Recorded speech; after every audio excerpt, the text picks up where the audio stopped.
je 11. května 0:16 hodin, takže pro mě je vlastně furt 10. ale oficiálně už 11. A možná mám něco bílého na obličeji trochu, a to je zinková mast, takže tak, je to nejlepší mast ever. Fakt mi zachraňuje život. Každopádně dneska, včera jakoby, a byl takový pohodový den. Měla jsem se připravovat na zkoušku, což jsem vlastně ve finále moc nedělala. Já jsem vstala hodně pozdě a měla jsem takový těžký ráno. Takový plný myšlenek a bylo to hrozně náročný třeba vstát z postele, ale nakonec to povedlo. Šla jsem do obchodu, že si něco koupím dobrýho, ale na nic jsem neměla chuť, takže jsem si koupila pití a zase jsem odešla. No jako zaplatila jsem, ale bez nějaký ňamky. No potom mě čekala schůzka v divadle, protože budeme dělat kulturní odpoledne. Jsme tam něco ještě dolaďovali a pak jsem šla ven pokecat s kámoškou, což bylo mega super. A pak jsem šla domů. Tak. Udělala jsem všechny potřebné věci, co člověk jako normálně dělá, jako sprcha, skincare, úklid pokoje, já nevím, všechno. A udělala jsem si nějaký recap toho, co bude zítra v tom testu. Myslím si, že to zvládnu, doufám v to. A zítra už konečně jdu za rodinou. Což bude amazing. A čeká mě jedna oslava a čeká mě vedoucovská schůzka a fakt se těším, až budu zase doma. Jím prostě kamoše, který nejsou tady, takže se na to mega těším. No tady zapnu lampičku, když to možná dělá blbý světlo. Ale bych se vrátila k tomu, jak jsem pokročila se svým plánem si totálně zorganizovat život, tak si spíš myslím, že se mi to celý že mi to celý padá pod rukama, nebo jak se to říká, prostě se všechno bortí a je to prdeli. No. Ale teď co se dá dělat? Snažím se na sebe nějak moc netlačit. Teď je moje priorita hlavně udělat zkoušky, potom bude volno, takže až budu mít volno, tak můžu slepovat svůj život dohromady lépe. Mám zítra zkoušku a pak až na konci měsíce. Takže to je fajn, jenom ještě musím odevzdat nějaký písemný úkoly, tak snad na to nezapomenu a odevzdám to včas. No, ale jinak by mělo být všechno snad OK.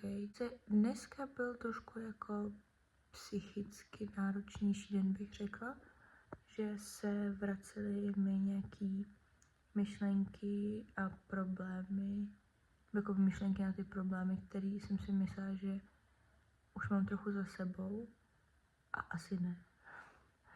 Ale teď už je to docela fajn. Zítra je, nebo dneska respektive, je další den. Jsem docela unavená a těším se, až budu spínkat. Takže asi půjdu spát. A s tím plánováním toho života, tak jsem si něco, viděla jsem si takový sešit, tenhle sešit už jsem chtěla použít třeba na 5 různých věcí a vždycky jsem z toho jenom vytrhla stránku a použila jsem to na další. No prostě některé dny jsou horší a některé dny jsou lepší a to je v pohodě. To je absolutně v pohodě a tak to může být. Takže já asi už budu spát, ať vlastně jako by dneska napíšu ten test dobře. Ještě si musím ráno dobalit věci. Takže tak dobrou.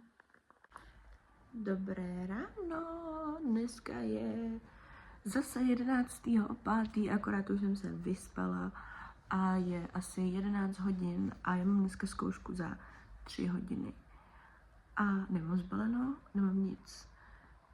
Před chvíli jsem se tak nějak jako, než zbudila jsem se dřív, ale byla jsem na TikToku. I když na TikTok moc nechodím, ale jsem chtěla něco vyhledat a pak jsem tam prostě samozřejmě zůstala.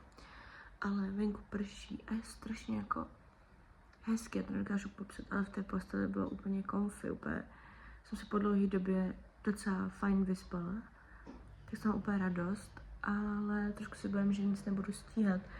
A místo toho stejně dělám tohle, než abych fakt šla uklízet nebo balit, nebo tak. Protože prostě ráda prokrastinuju. No a ještě se na to musím podívat, protože si toho nepamatuju za stolik. Ale dneska je fakt příjemně, akorát to nebude moc fajn, až půjdu ven, že jo, a budu mít všechny ty věci a bude pršet. Protože jako mě dáš nevadí, ale vadí mi to, že teď půjdu ven, pojedu do školy a v té škole budu prostě sedět v mokrým. Nebo mám deštník, ale pochybuji, že mi to zachrání všechno. A potom zase půjdu na vlak a zase budu prostě trošku jako asi něco budu mít mokrýho. A pak budu skoro 3 hodiny sedět ve vlaku. V tom mokrým. To není úplně ideální. A chtěla jsem si vzít kufr. Že si do toho prostě nabalím jakoby věci, které si potřebuji vyprat. Ale jakož venku prší, tak úplně nechci sebou tát kufr. Takže si prostě vemu jenom pár věcí asi do batohu. A si dám teď timer hodinový. To mi pomáhá, když jsem jako pod časovým jako tlaku, tak si dám teď hodinový timer a pokusím se to všechno udělat, protože když to udělám do hodiny, tak to bude 12 a furt budu mít hodinu na to, že něco dělat doma, učit se třeba ještě a pak vyrazím do té školy. Yeah. Takže tak, jdu na to.